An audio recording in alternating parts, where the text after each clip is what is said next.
चला तर मग माझ्या व्हिडिओ पूर्णपणे बघा, मग मला समजेल. हे गेरा पालगडचं झोलाई देवी मंदिर. त्या देवीचं आधी मी सर्वप्रथम दर्शन घेते. आता पुढे चालली. सकाळची 10ची बस किल्लेमाची 10:30ला आली. आता त्या गाडीत मी बसले, आता निघाले. तर हे बघा कसं डोंगरात आहे हे किल्लेमाची. एवढ्या लांब मी आंबे घ्यायला जाते. तिकडे पोचायला मला अर्धा तास लागला. आपले बसमध्ये कोणीच नाही, बस खाली आहे किल्लेमाचीला उतरायला. आता काढून आणलात काय झाडावरचे आंबे? काय बोलताय? किती झाडं आहेत तुमची? 700 झाडं आहेत. मग सगळ्या झाडांना आलेत? काय बोल, किती आलेत तरी? किती अजूनपर्यंत किती विकलात? मला मोठे मोठे द्याल ना काढून. झाडावरचे आत्ताच काढून आणले ते आंबे. असेच मी घेते काढलेले आंबे आणि मग घेऊन येते घरी.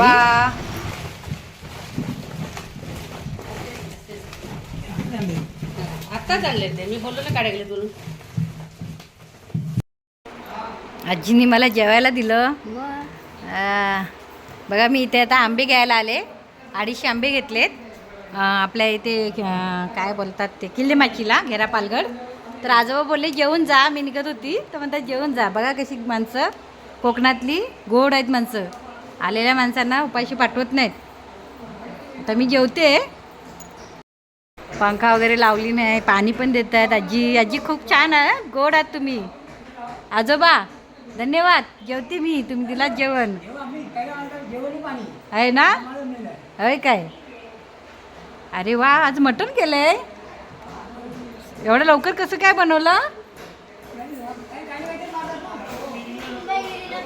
कुठं? वनौशीत. हां हां,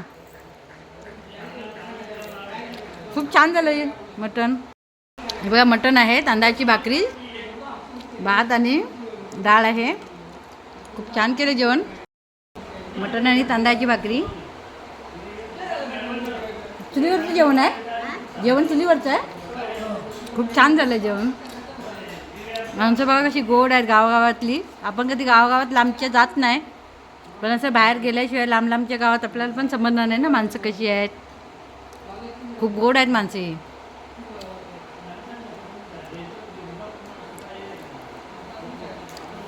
सकाळी मी किल्लेमाच्या गाडीने निघाली होती, तर आले यांच्याकडे आंबे बघायला.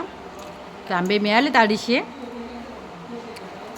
आता म्हटलं निघाली होती तर आजोबा म्हणाले जेवून जाऊ, उपाशी जाऊ नको.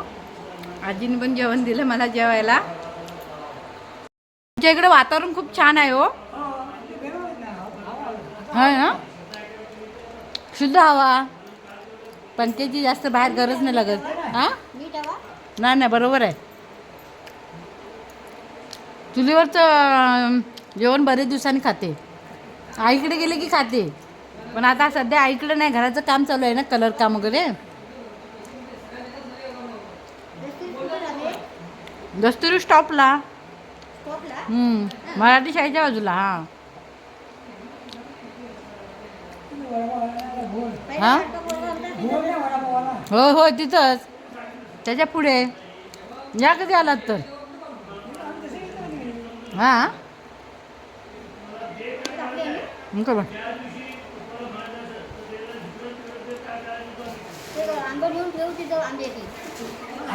मी बोललात माझ्याशी जेवतेस काय, जेवतेस काय. मग म्हटलं आपण जेवण बनवतो आणि जेव होय. आजी जेवण खूप छान बनवता, पण मस्त आले.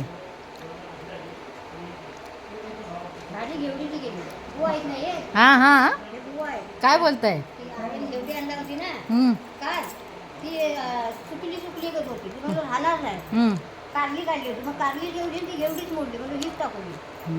मी तुम्ही स्वतः काय घेवडीची हे आहे तुमच्याकडे, वेल आहे? होय का? हां हां हां हां. आजोबा तुम्ही झाडं कधी लावला ती एवढी 700 आहे झाडं? बांधलेली. कधी कधी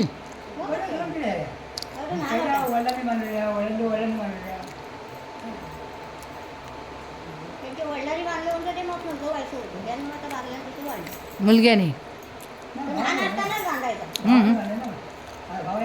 हां हां त्यांनी बांधलेली पहिली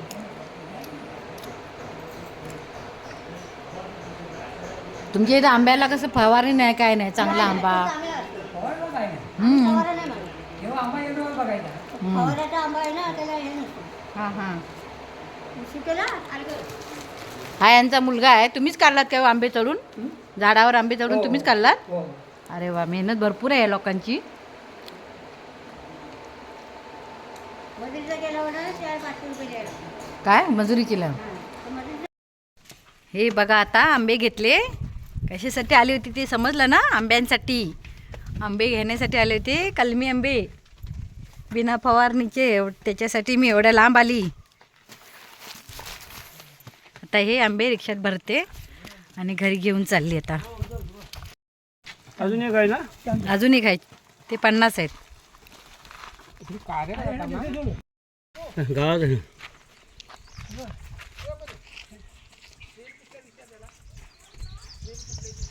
चला मामा धन्यवाद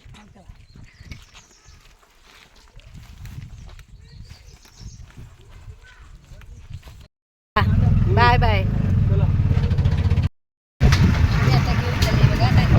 माणसं खूप गोड होती याची कोकणातली माणसं काय काय काय नाही. आमचा ठरावच आहे. पण याच्यात पावडर वगैरे नाही घालायची नाही, नाही. हा. तिकडे जाऊन तुम्ही वाटलं नाही करा हा आम्हाला काय घेणं देणं नाही हा. आंब्याची चव राहत नाही नाही पण मी आता तशीच देते कारण का आपण पावडर घातली ना तर आंब्याला चव नसते चांगली काहीच राहणार हा आणि ते आंबे पण चांगले नाही शरीराला तुम्ही काय बाहेरच्या लोक राहतात ते पेंडा वापरा पेंडाच घालणार हा. खोक्यामध्ये पेंडा घालते आपल्या दिवसात तर होतील तयार. आता हे मुंबईला पाठवायची गाडी कुठली आता भेटेल ती बघायला लागेल हा? हो 4 दिवसात तयार आहे लोकांची